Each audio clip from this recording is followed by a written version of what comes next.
Hello dear student, welcome to আরবি academy. আরবি একাডেমিতে তোমাদের সবাইকে স্বাগত। তো আজকে আমি আলোচনা করব এমটিএস পরীক্ষার প্রিভিয়াস ইয়ার কোশ্চেন। তো আজকে যে কোশ্চেন সেটটি নিয়ে আলোচনা করব সেটি হচ্ছে 2024 সালের 30শে সেপ্টেম্বর সেকেন্ড শিফটে এমটিএস পরীক্ষায় জিকে জিএস পোর্শন থেকে যে কোশ্চেনগুলো এসেছিল সেগুলো নিয়ে আলোচনা করব। এটা তোমাদের আপকামিং যে কোনো এক্সাম, যেমন ডাব্লিউপি, কেপি, ডাব্লিউবিসিএস, বিভিন্ন স্টেটের পিএসসি এক্সাম, ভিডি, এসএসসি এক্সামের জন্য খুবই হেল্পফুল হবে। তো চলো শুরু করা যাক। প্রথম প্রশ্ন, নিম্নলিখিত তথ্য থেকে রাজস্ব আয় গণনা করো। তো রাজস্ব আয় এটি গণনা করতে বলা হয়েছে। তো জিডিপির 2.80% রাজস্ব ব্যয় ইজুকাল টু জিডিপির 10.80%। তো এখানে রাজস্ব আয় গণনা করার কথা বলা হয়েছে। তো রাজস্ব আয় বলতে মোট যে জিডিপি, সেখান থেকে জিডিপির যে রাজস্ব ব্যয় হয়েছে সেটা মাইনাস করলে বা বিয়োগ করলে যেটি পাওয়া যায় সেটি হচ্ছে আমাদের এই রাজস্ব আয়। তো এখানে জিডিপি 10.80%, এখান থেকে মাইনাস হবে 2.80%। তো রাজস্ব আয় এটা থেকে 10.80 থেকে 2.80 বিয়োগ করলে হয় 8 বা 8%। এখানে সঠিক উত্তর হবে অপশন নাম্বার 3, 8%। তো মোট রাজস্ব আয় হলো 8%। পরের প্রশ্ন,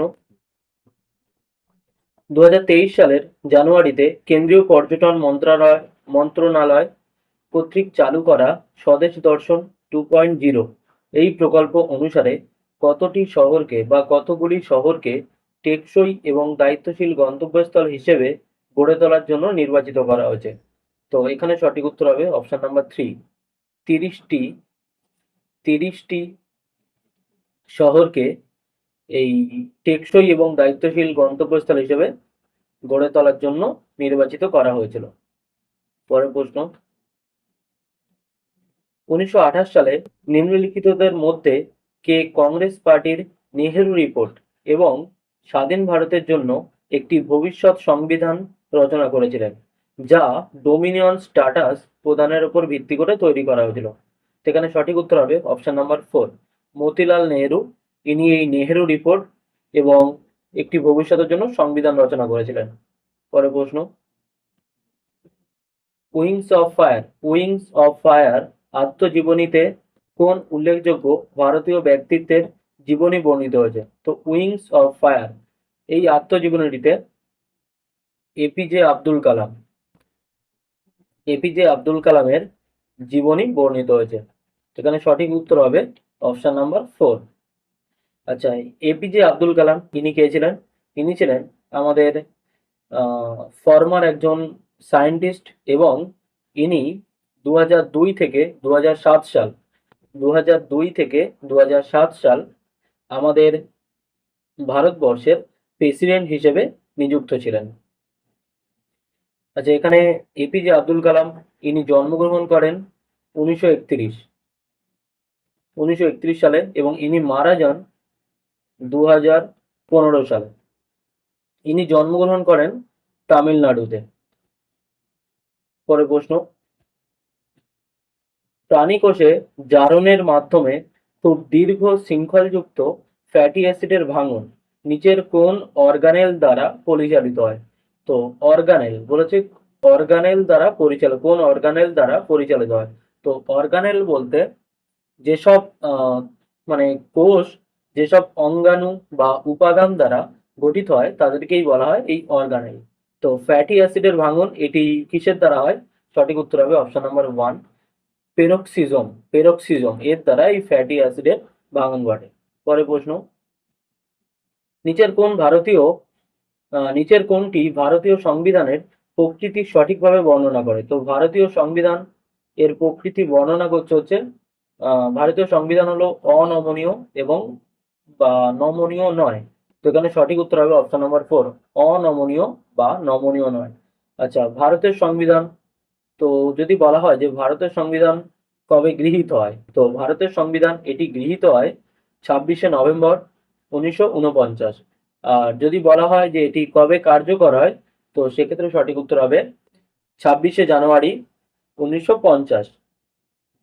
পরের প্রশ্ন, কোন প্রোগ্রাম যা 2000 থেকে 2001 সালে চালু করা হয়েছিল? এমন একটি প্রোগ্রাম যেটা 2000 থেকে 2001 সালের মধ্যে চালু হয়েছিল এবং যার লক্ষ্য ছিল গ্রামীণ এলাকায় বাড়ি তৈরি করে দেওয়া, পানীয় জল সরবরাহ, প্রাথমিক শিক্ষা ও মৌলিক স্বাস্থ্য সেবা। তো কোন প্রকল্পের অধীনে এগুলো চালু করা হয়েছিল? এক্ষেত্রে সঠিক উত্তর হবে অপশন নাম্বার 3, প্রধানমন্ত্রী গ্রামোদয় যোজনা। প্রধানমন্ত্রী গ্রামোদয় যোজনা এই প্রকল্পের অধীনে এগুলো চালু হয়েছিল। পরের প্রশ্ন, নিম্নলিখিত কোন নৃত্যটি ঐতিহ্যগতভাবে তিনটি সংলগ্ন রাজ্য যেমন ঝাড়খণ্ড, ওড়িশা এবং পশ্চিমবঙ্গের পুরুষরা পরিবেশন করে? তো কোন নৃত্যটি ঝাড়খণ্ড, ওড়িশা ও পশ্চিমবঙ্গের পুরুষরা পরিবেশন করে? সঠিক উত্তর হবে অপশন নাম্বার 3, ছৌ। এই নৃত্যটি ঝাড়খণ্ড, ওড়িশা এবং পশ্চিমবঙ্গের পুরুষরা পরিবেশন করে। আচ্ছা, এখানে এই কুচিপুড়ি, এটি কোথাকার লোকনৃত্য? কুচিপুড়ি এটি হচ্ছে অন্ধ্রপ্রদেশের লোকনৃত্য। ওড়িশি ওড়িশার লোকনৃত্য। সত্রিয় এটি হচ্ছে আসামের লোকনৃত্য। আসামের লোকনৃত্য। পরের প্রশ্ন, লাহোর ষড়যন্ত্র মামলায় ব্রিটিশ ভারত লাহোর ষড়যন্ত্র মামলায় ব্রিটিশ ভারত সরকার কর্তৃক গৃহীত বা ব্রিটিশ ভারত সরকার কর্তৃক গ্রেপ্তারকৃত কোন বিপ্লবী 63 দিন অনশনে কারাগারে শহীদ হন? তো কোন বিপ্লবী যিনি 63 দিন কারাগারে অনশন করে তারপরে মারা যান? সঠিক উত্তর হবে অপশন নাম্বার 1, যতীন্দ্রনাথ দাস। এখানে সঠিক উত্তর হবে অপশন নাম্বার 1। পরের প্রশ্ন, ফুটফল শব্দটি নিম্নলিখিত কোন খেলার সঙ্গে সম্পর্কিত? তো ফুটবল এই শব্দটি এই টেনিস খেলার সঙ্গে সম্পর্কিত। তো এখানে সঠিক উত্তর হবে অপশন নাম্বার 3, টেনিস। আচ্ছা, এই টেনিস খেলার সঙ্গে আরো যে শব্দগুলি সম্পর্কিত সেগুলি হলো S, forehand, backhand, base line, loaf, double fault, drop shot, allay, foot fault, এটা তো বললাম, ব্রেক পয়েন্ট। এই শব্দগুলি হচ্ছে এই টেনিস খেলার সঙ্গে সম্পর্কিত বা টেনিস খেলায় ব্যবহৃত হয়। পরের প্রশ্ন, নিচের কোন বাঁধটি দামোদর ভ্যালি কর্পোরেশনের অংশ? কোন বাঁধটি দামোদর ভ্যালি কর্পোরেশনের অংশ? এখানে সঠিক উত্তর হবে অপশন নাম্বার 4, মাইথন। এই বাঁধটি দামোদর ভ্যালি কর্পোরেশনের অংশ।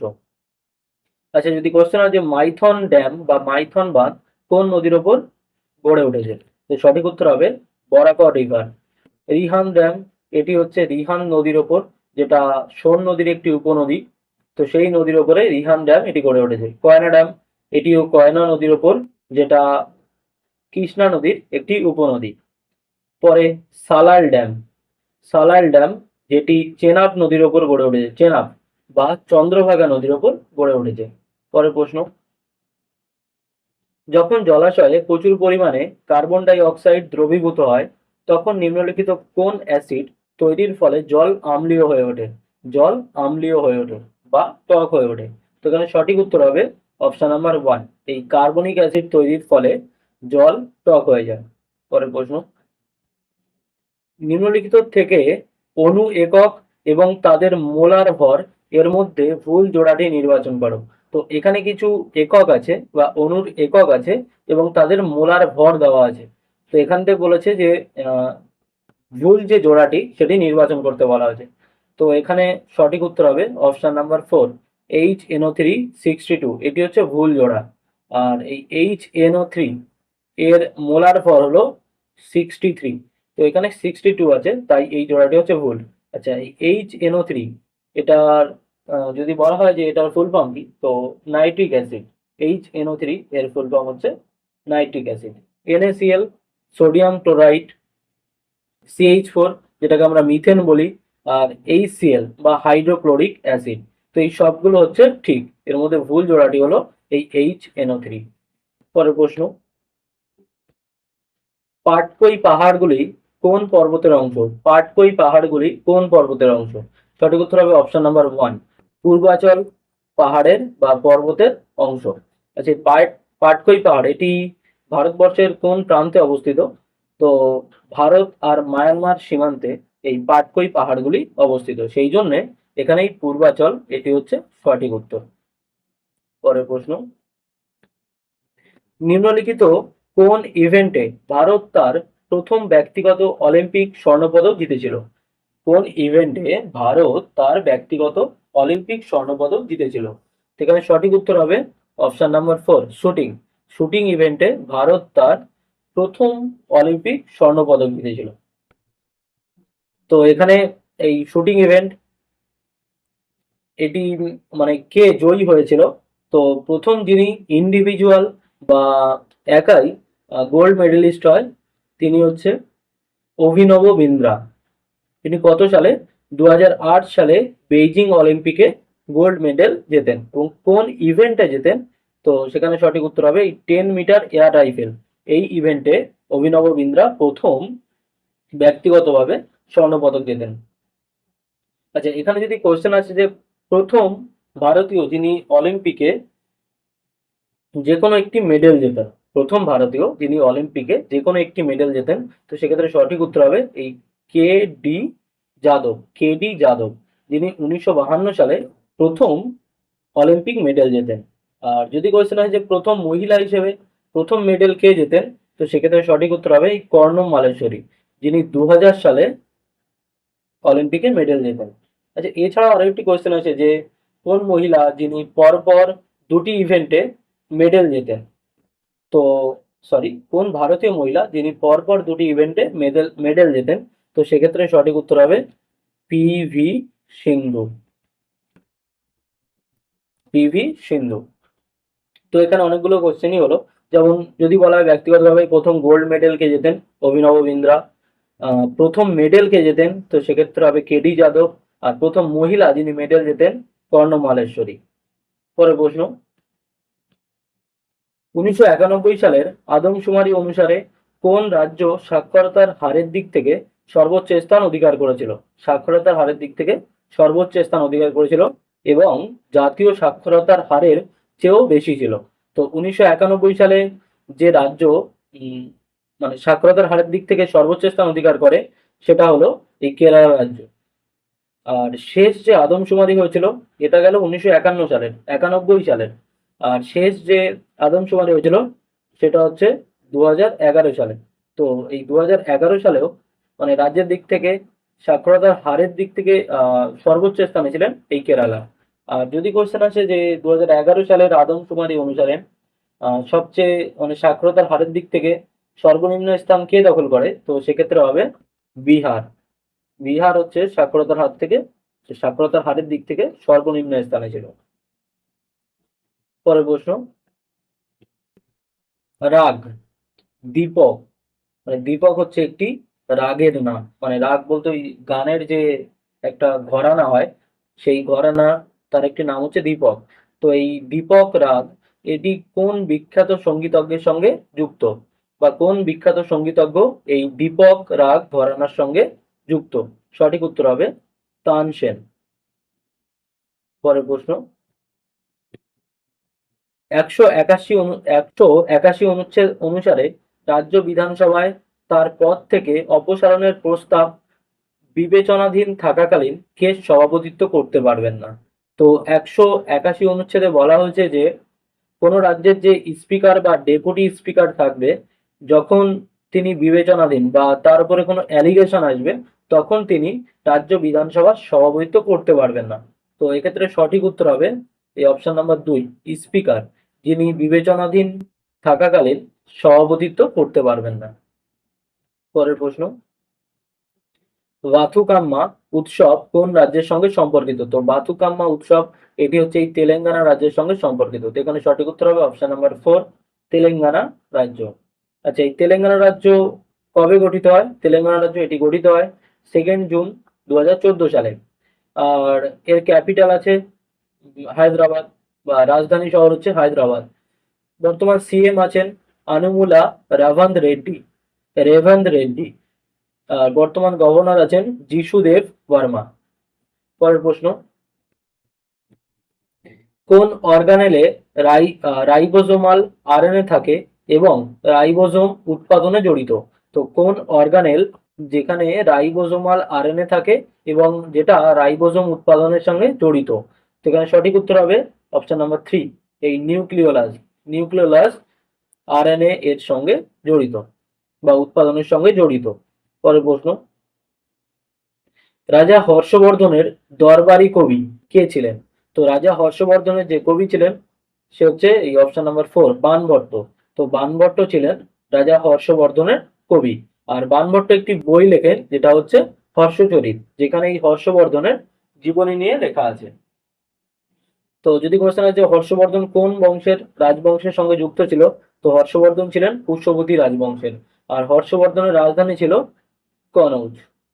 পরের প্রশ্ন, বলবনের একনিষ্ঠ স্বৈরাচারী শাসন নিম্নলিখিত কোন ঘটনার দিকে পরিচালিত করেছিল? তো বলবনের যে একনিষ্ঠ স্বৈরাচারী শাসন সেটা এই 40 চক্র, অপশন নাম্বার 3, 40 চক্রকে ধ্বংস করেছিল। বলবনের যে একনিষ্ঠ স্বৈরাচারী শাসন সেটা এই 40 চক্রকে ধ্বংস করেছিল। পরের প্রশ্ন, 2001 সালের মে মাসে ইউনেস্কো নিম্নলিখিত কোন প্রতিষ্ঠান বা প্রকল্পকে মানবতার মৌলিক এবং অধরা ঐতিহ্যের শ্রেষ্ঠতম হিসেবে ঘোষণা করেছে? তো কোন প্রকল্পকে ইউনেস্কো মানবতার মৌখিক ও অধরা ঐতিহ্যের শ্রেষ্ঠতম হিসেবে ঘোষণা করেছে? তো সঠিক উত্তর হবে অপশন নাম্বার 1, কুট্টিয়াট্টমকে সমর্থন করার জন্য জাতীয় প্রকল্প। তো কুট্টিয়াট্টমকে সমর্থন করার জন্য যে জাতীয় প্রকল্পটি গ্রহণ করা হয়েছিল সেটাকে ইউনেস্কো মানবতার মৌখিক ও অধরা ঐতিহ্যের শ্রেষ্ঠতম হিসেবে ঘোষণা করেছে। পরের প্রশ্ন, 2023 সালের সেপ্টেম্বরে বর্তমান সঞ্জয় কুমার মিশ্রের, অ্যাকচুয়ালি 2023 সালে সঞ্জয় কুমার মিশ্র ছিলেন। তো সঞ্জয় কুমার মিশ্রের গ্রহণের পর কাকে ইডির ইনচার্জ ডিরেক্টর হিসেবে নিযুক্ত করা হয়েছিল? তো 2023 সালে মানে অ্যাকচুয়ালি ইডির ইনচার্জ ছিলেন হচ্ছে সঞ্জয় কুমার। তো তারপরে কাকে নিযুক্ত করা হয়েছিল? তো সঠিক উত্তর হবে এই রাহুল নবীন, এনাকে ইডির ইনচার্জ হিসেবে নিযুক্ত করা হয়েছিল। আর বর্তমানে ইনি ইডির ইনচার্জ পদে আছেন, মানে এখনো ইনি ইনচার্জ আছেন ইডির। তো ইডি হচ্ছে এটি এস্টাবলিশড হয় 1 মে 1956 সালে। ইডি এটি এস্টাবলিশড হয় এই 1 মে 1956 সালে। আর কেন এস্টাবলিশড হয়? তো অ্যাকচুয়ালি এটা is responsible for enforcing economic loss, মানে এটা বিভিন্ন অর্থনৈতিক আইন এবং ফিনান্সিয়াল ক্রাইমকে আটকানোর জন্যই ইডি গঠন করা হয়েছিল। আর ইডির হেডকোয়ার্টার আছে নিউ দিল্লিতে। ইডি এটা অ্যাকচুয়ালি ডিরেক্টলি ওই আমাদের প্রাইম মিনিস্টার, সরি আমাদের ফিনান্স মিনিস্টার একে তার রিপোর্টগুলো পেস্ট করে। পরের প্রশ্ন, আর আমাদের এই সেটের শেষ প্রশ্ন, সিন্ধু সভ্যতার নির্মাণ স্থল থেকে নিম্নলিখিত কোন স্থাপত্য উপাদানগুলি বাদ দেওয়া হয়েছে? সিন্ধু সভ্যতার নির্মাণ স্থল থেকে কোন উপাদানগুলিকে বাদ দেওয়া হয়েছে? তো এখানে যে উপাদানগুলিকে বাদ দেওয়া হয়েছে সেগুলো হলো অপশন নাম্বার 3, এই লোহার স্ল্যাব, এগুলোকে বাদ দেওয়া হয়েছে।